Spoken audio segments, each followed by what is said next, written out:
Hey everyone, it's Taylorverse, and welcome back to Sin.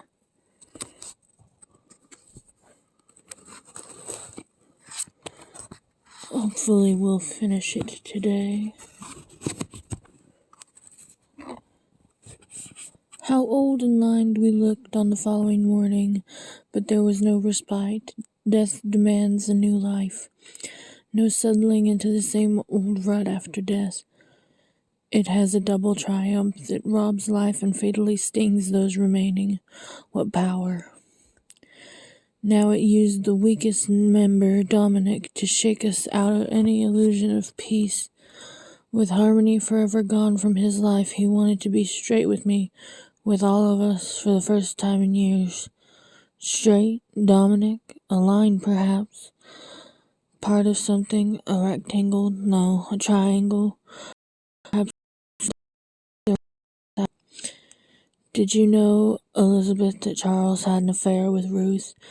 She sat so quietly, without moving at all, that I thought she had not heard. Elizabeth, I'm talking to you. Did you know? No. What are you doing, Dominic? I'm revealing a truth. After all, we've just experienced the ultimate truth. Makes all this look rather pathetic. Then why do it? I need this, Ruth. I need this. I have more courage now. Courage? God. I guess a little time ago it was Charles. Before this, I felt that I would die without you, Ruth. But then I knew nothing of pain. 3 days ago I knew nothing. I don't want whatever's left to be a lie. It's extraordinary how desperately I want something in my life that is real. What Dominic has told you is true. Thank you for that, at least, Charles. Then turning to Dominic. It's amazing how many people we bring down with the truth. I'm sorry I have to do this. In the end, everybody tries to save his own life. Not quite everybody, Dominic. William didn't. I remembered my last vision of him. He did a brave thing and lost, Charles said. Well, I wish to God he hadn't been brave. I wish to God he'd saved himself. So do I, Ruth. And know his asthma brought down William's death. His agony. Elizabeth started to cry. We were all silent. She began to speak quietly. How the world has turned. Everything is broken here in Lexington, in this house.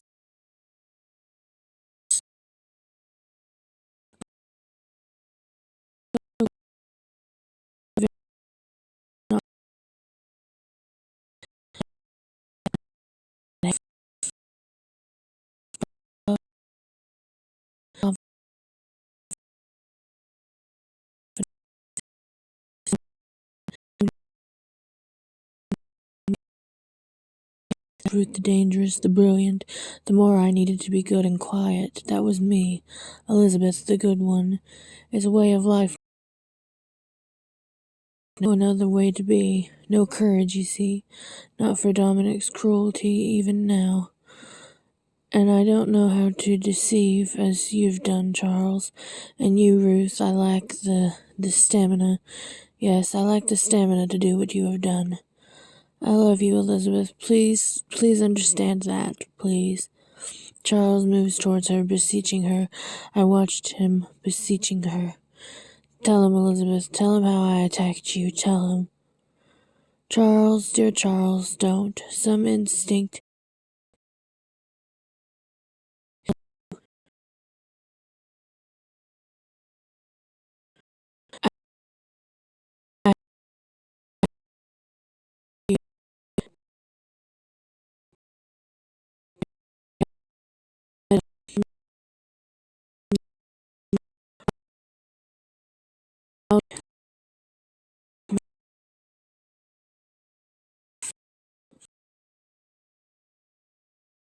Me, she cried to him after all those years.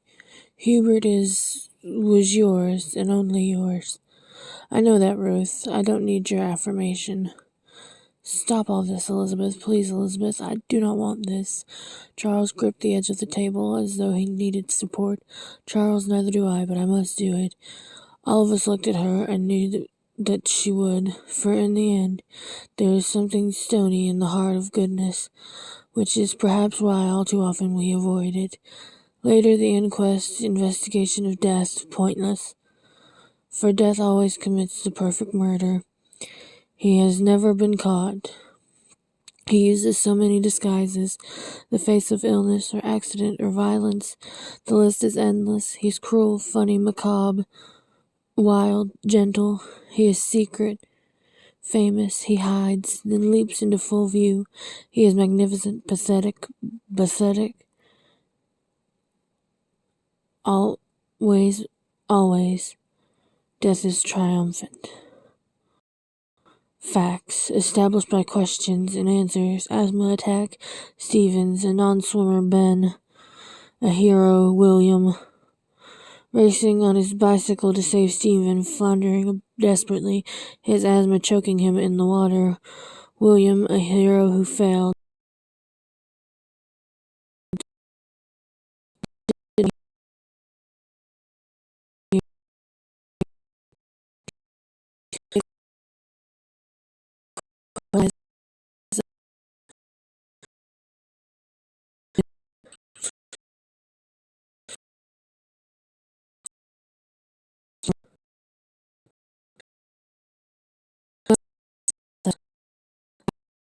Impervious to all his pleas.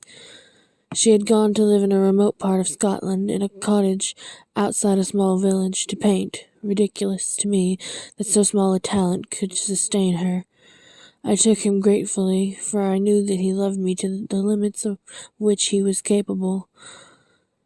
It was not his fault that I had gone further, and found myself alone. I had found that I longed for him continuously, and I decided to be true to something. The longing was real enough. It seemed then, and still does, sufficient. We live in Lexington now. We sold the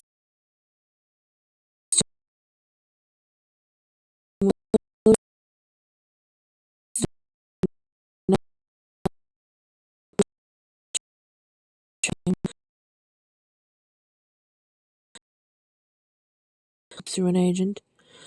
Charles has given Frampton to his son.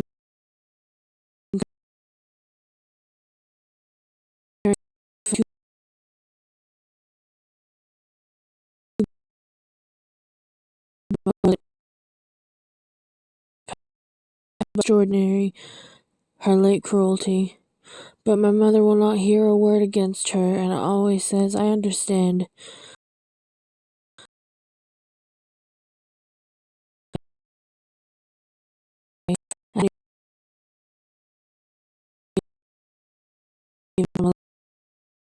Irrelevant, Charles says. She says nothing, to my knowledge. So we live in Lexington, this man and I. The bodies work together, still move together, in a manner perhaps programmed in us before we were born. Afterwards he turns to me, still, in his sorrow and his pleasure.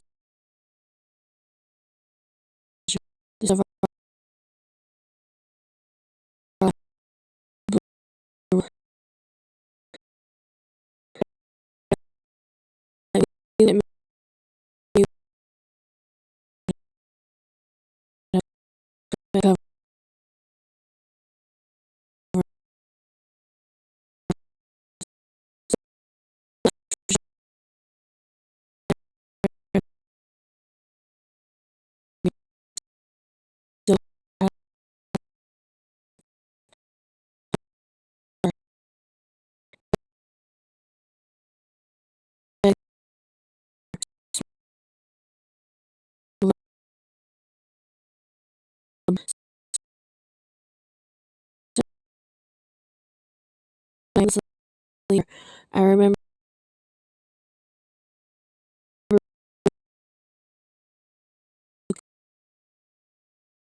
but then when I recognize him, Elizabeth does not gaze back at me, however closely and falsely I resemble her. And Ruth does not gaze back either, for I am neither Ruth nor Elizabeth, just a reflection. Shut up. Bits of me and bits of her. I never thought to lay this mutant out for Charles. I feared he would have seen it, the horror of it, and it might have killed it.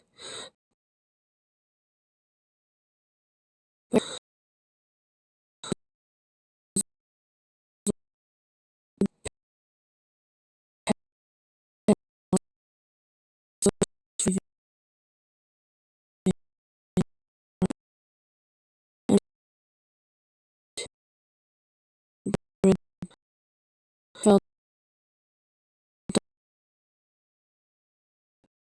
towards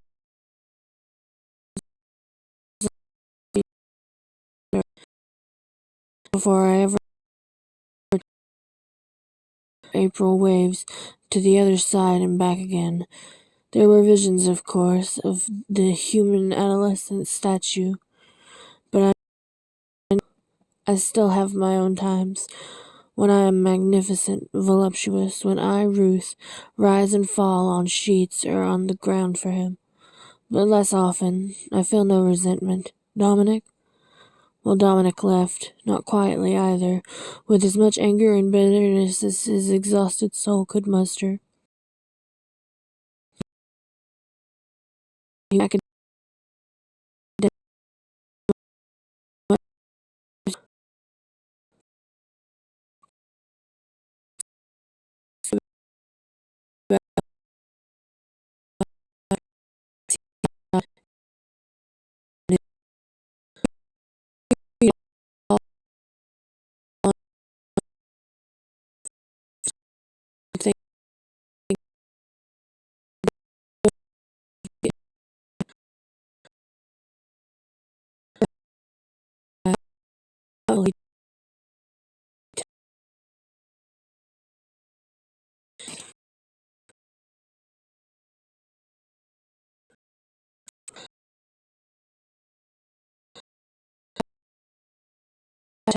I disdain automatic models, believing that an essential rhythm is lost.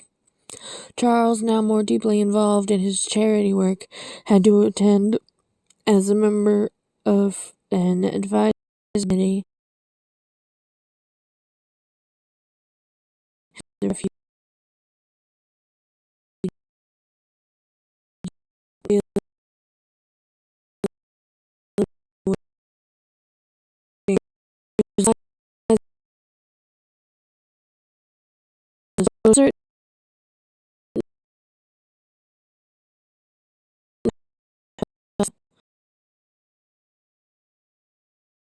To ask him.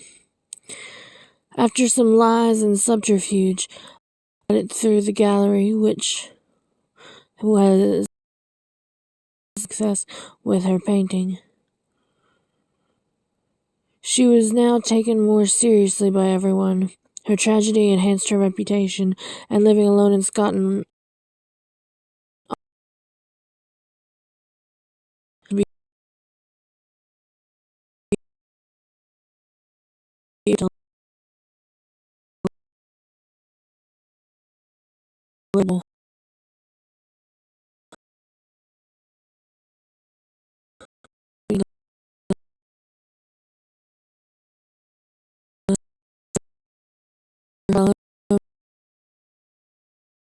Elizabeth remained to make that unlikely. I had to do it. Perhaps I would just look at the cottage. I was desperate for a physical background against which I could place her current life. In my thoughts, for I thought of her daily, hourly, perhaps, an old obsession. I arrived at twilight. Her cottage was 3 miles outside a small village, dominated by a grand sweep of mountain, a vast playground for the light racing against the clouds as if to see who could win. Good spot for Elizabeth the artist, beautiful and obvious. I believe in surprise. I simply drove unannounced to the front of the cottage. There were low windows on either side of the wooden door. I knocked. After a few minutes standing there in silence, I tried to look through the window. Yes. I turned, embarrassed, caught in an act of keeping. That what an ugly word. A tall young man in his early 20s stood in the doorway. Is Elizabeth here? Who are you? Her sister. Well, said Ruth, she doesn't have a sister. Really? Who are you? I don't have to answer that. Full of charm, aren't you? Where's Elizabeth? Not here. Will she be coming back? I suppose detective work is like this. I would probably have been good at it. I don't know. Now listen. I clearly must look extremely threatening to you. A strange 5'8" female confronting your 6'2" muscular frame. It's possible I'm intent on robbery, even rape. I fully sympathize with your terror at my arrival, but I am Elizabeth Ashbridge's sister. My name is Ruth Garton. I would like to come in and wait for her. I do not expect tea or wine, and certainly not a welcome from you. May I? I walked towards the door. No, you may not. Let's start again. How do you do? How do you do? He repeated the words. You're not English. Certainly not. Good accent, though. Good. Gee, thanks. Where did you polish what I assume was once a drawl? In London. Doing what? Studying. What? Art. Aha. Where? St. Martin's. Really? I'm impressed. So, you love Elizabeth's work? Decided to come and worship the artist? Yes and no. No? Let's deal with the no first. Do you always do that? Deal with the no first? Yes, saves time. I'd never heard of Elizabeth. On a walk.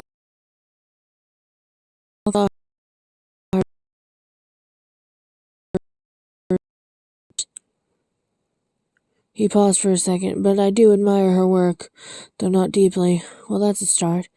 And yes, I worship Elizabeth.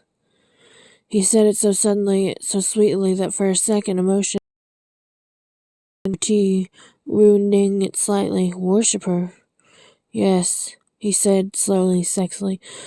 What did you say your name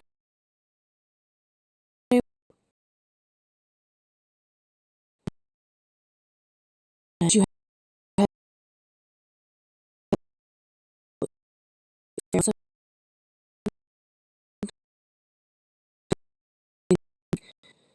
Ah, Elizabeth must have spoken of me then about my style. Elizabeth has never mentioned you. I can just sense it. Which sense? What? Which sense? Sight, smell, it can't be touched. You never change, do you? My voice felt could take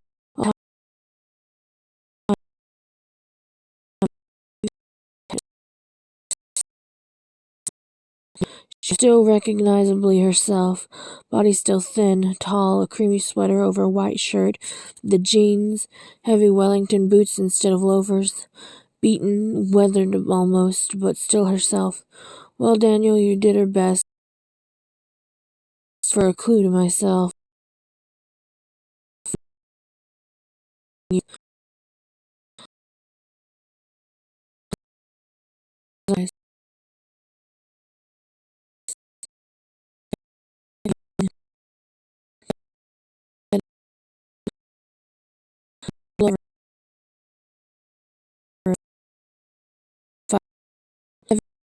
off center, gray armchairs scattered around, covered in paisley shawls. All as one would have expected. Running along the entire back wall of the house was a kind of veranda, with a high glass roof and stone back wall, a heavy door, a studio, I suppose. My eyes.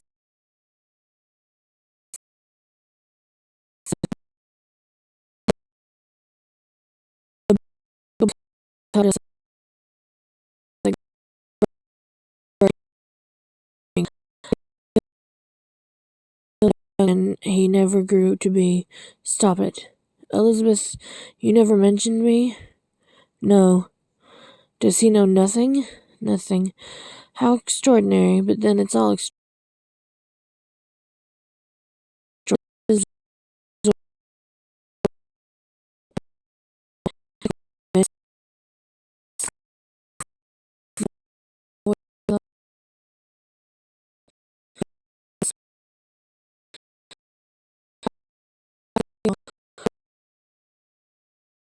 Elizabeth explained, and a knowledge which no one else could ever understand. Even I don't understand it very well, even after. It's a very strong bond, Daniel. I hope you never find out. Can you defeat them, the ghosts? Oh no.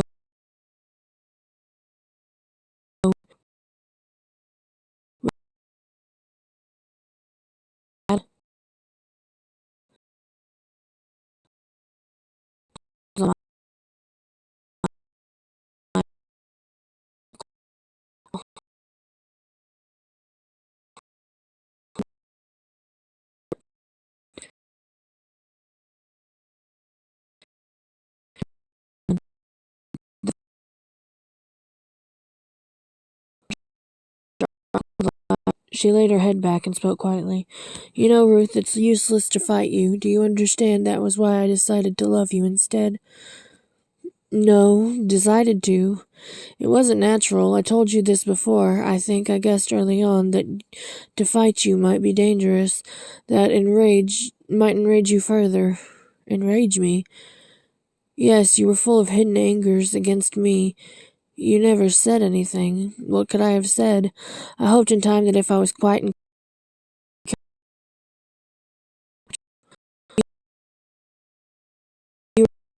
I did her,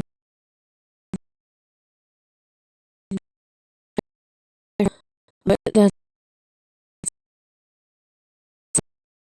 you.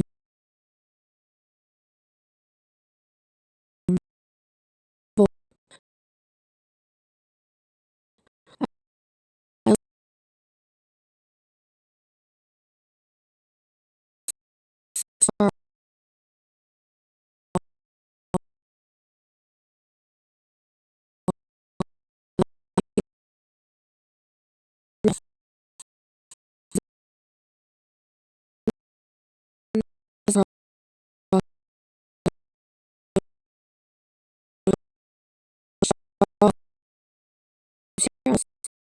Must you? Ruth, that's so very like you. That must. And with it goes your belief that I will answer.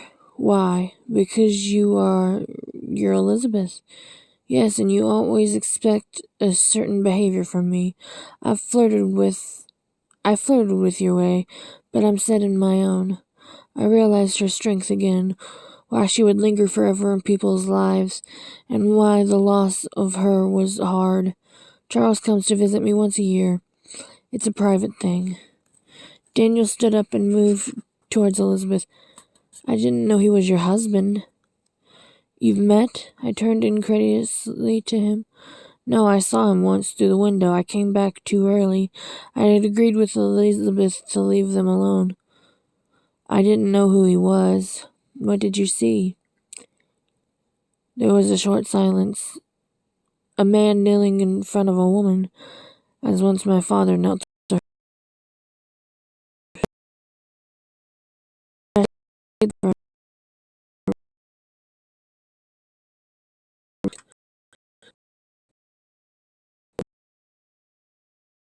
from this. You, not really. Deeply. How can you know? I know. Why did you leave him? Silence. Why did you let me have him? Silence. Because, Ruth, he is yours, and I had had my day. What do you mean? Hubert was true to me and to his promise. Charles tried, but he failed. I'm harsh in this, I think. And Daniel? There are no promises between Daniel and me.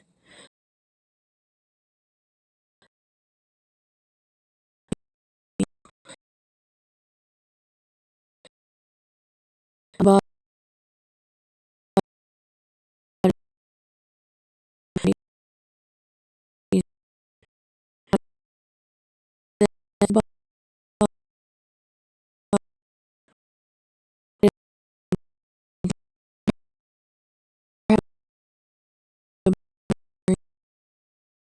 yeah.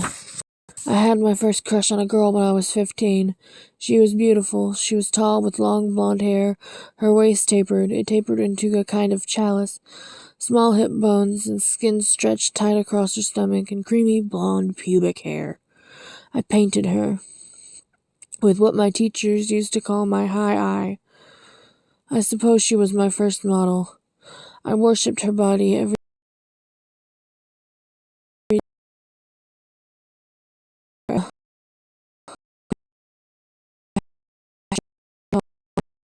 and everything else. I couldn't get them out of my mind until Catherine. He ran his hand through his hair and smiled at us. He was young. Catherine was an athlete, half French, brown eyes, black hair, and her body just worked, you know. Everything just seemed to fit together. Nothing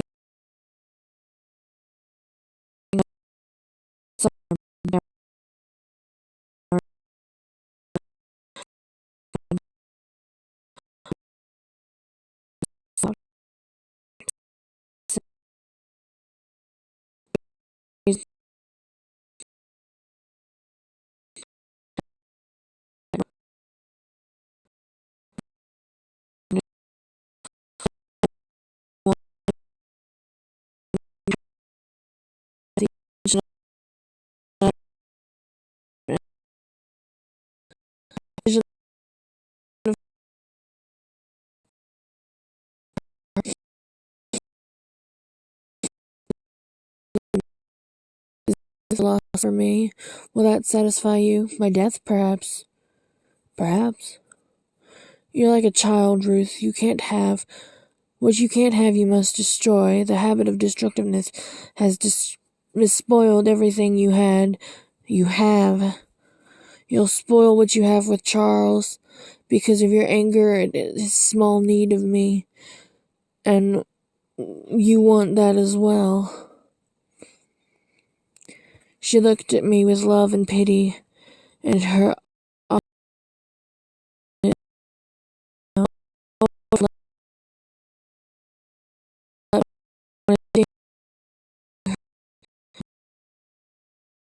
again, and see her sadness as she left Charles again, and the hound tear her there, the agony that would never leave me, the day her child drowned mine. If I could kill you, Elizabeth, I would. I would. If I could only choose the way, if I could strangle you, I would. If I could plunge a knife into you, I would. If I could shoot you, I would shoot you through the eyes. And I would look on you and be released at last. Terrible things started to happen in my body. My head sounds like high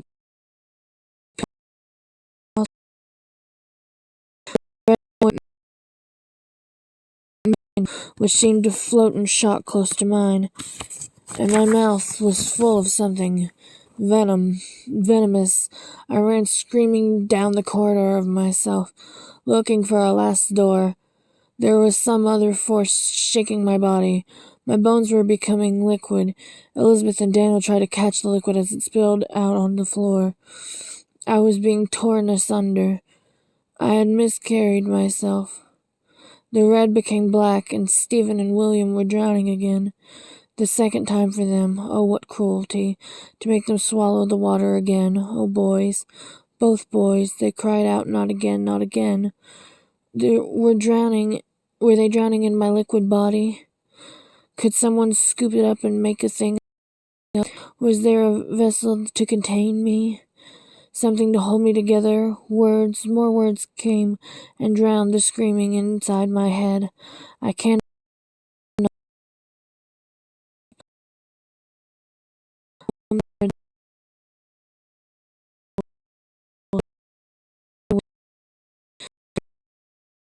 face. I raised my arm, no longer liquid, to strike her. I needed a weapon. I picked a knife from the table.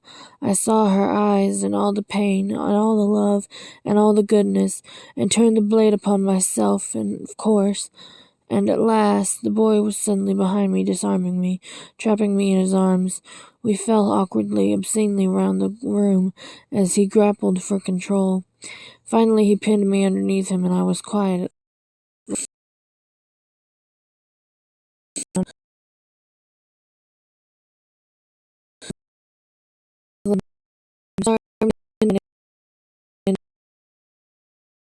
He whispered,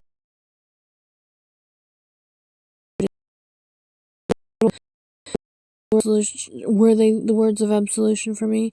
It's all right, it's okay, such little words. He almost smiled at me. Her son boy.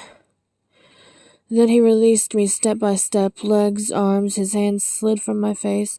Finally, he rolled off my chest and stomach, certain that the beast was tamed. My clothes were soiled with my vomit, my urine. I looked at Daniel and Elizabeth. They showed no disgust. They walked me to the bathroom. Both of them helped me into the bath. My nakedness was nothing to me or to them. I climbed into their bed. They lay on either side of me until I slept. When I awoke, it was late morning. A little carriage clock showed 11:30. The door opened and Elizabeth brought tea and honey toast. She sat in silence as I ate, a loving silence, which I could feel, from which I did not recoil. She gave me her clothes. Oh, the irony. She had put mine in a little bag. I dressed in her jeans, which I rolled up, and her heavy sweater, which came almost to my knees. Dressed in Elizabeth's clothes by Elizabeth. Later I felt that I watched myself leave them. We all knew I could, and that I was ready. I saw them in the car mirror as they turned to walk towards the house. A tall young man and a long-limbed woman, impossible to tell her age from the back, and I knew that they had saved my life.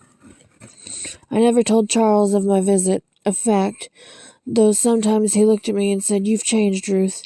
You seem a little more at peace," and so I was, a little. Elizabeth sent the boy away soon afterwards. How did I know? He came to Lexington, silent, pale, no, white. I opened the door and shook his head. Slowly, and again, his pain enraged me. I was still not as I ought to be. The years of malice were not undone. I did not help him. I felt unworthy, you see. That is a lie. I felt afraid that Charles would see him.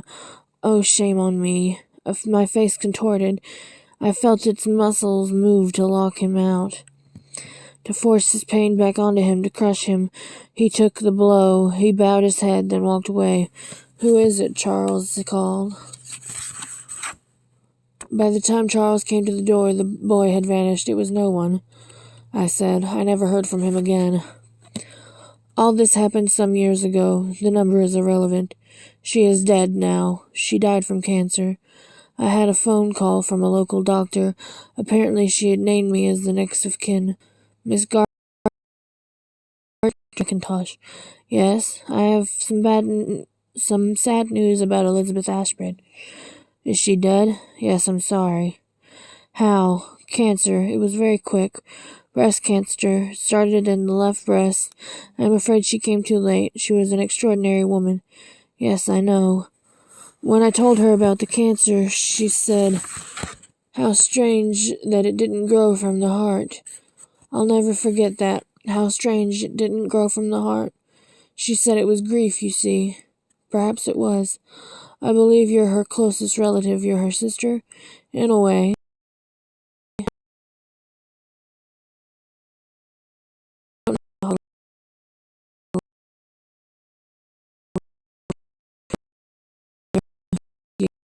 I look forward to meeting you. I have some instructions which Miss Ashbridge wanted to give you, in the event of her death, that is.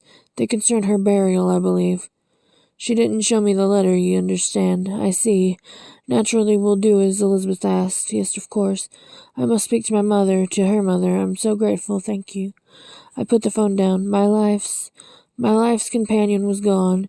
She had died in the night. As I lay beside Charles, we had felt nothing. We had simply slept through her death. Will I sleep through Charles's, or will he sleep through mine, and then sleep afterwards? I've slept since the boys died. Charles was in the garden. I walked up to him and stood behind him for a second, silent. Then I said the words. He turned to me. No tears, nothing. She left me a long time ago, Ruth. It was then I learned how bitter life could be. We should go, I think, together to bring her home. Yes, who else to tell? Mother and the Bathurst family. Yes, of course. Would they have a clear memory of her, their son's wife, who had outlived him till now? Yes, I'll phone them. So, let's go then, together. And we did. We did not bring her home. We buried her in the local churchyard, as instructed. Her letter to us was short. A note, really, it said. Not beside the boys. I know you will understand. Here, a simple cross with my name. Nothing else. We followed her instructions, almost. We put Elizabeth Ashbridge, artist, on the tombstone. A white marble cross. There was a brief reading of the will. She left everything to me. There was a number of obituaries in the paper. Short, not very enlightening. No one knew her. Charles and I beat out our time quietly now.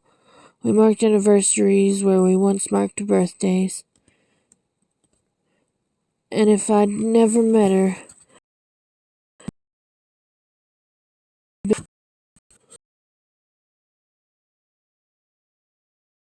we hear this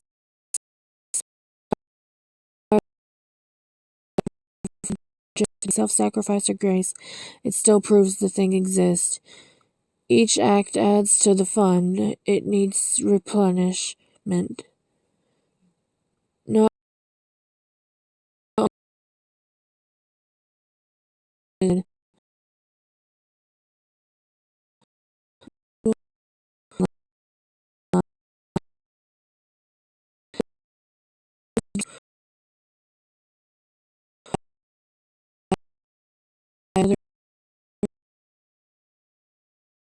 physical. And as we move towards each other, the face of Elizabeth also rises again and again. And if I had never met her, then what? Did she create me? Or I her? Did I dream her? Am I Elizabeth now? These questions long engage me. Do you have answers? Please answer me. Answer me as I leave you now, as I leave you, as I leave. That's the end.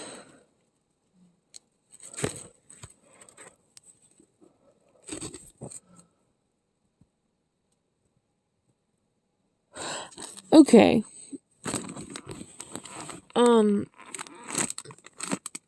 I don't really get this book. I don't know what it is. But, like, you hate her, you fuck up her life.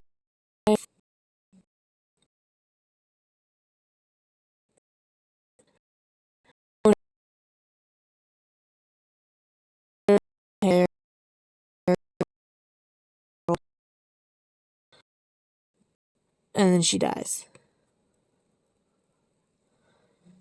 And you're left with her husband trying to make a life. Like, I don't know. It was okay.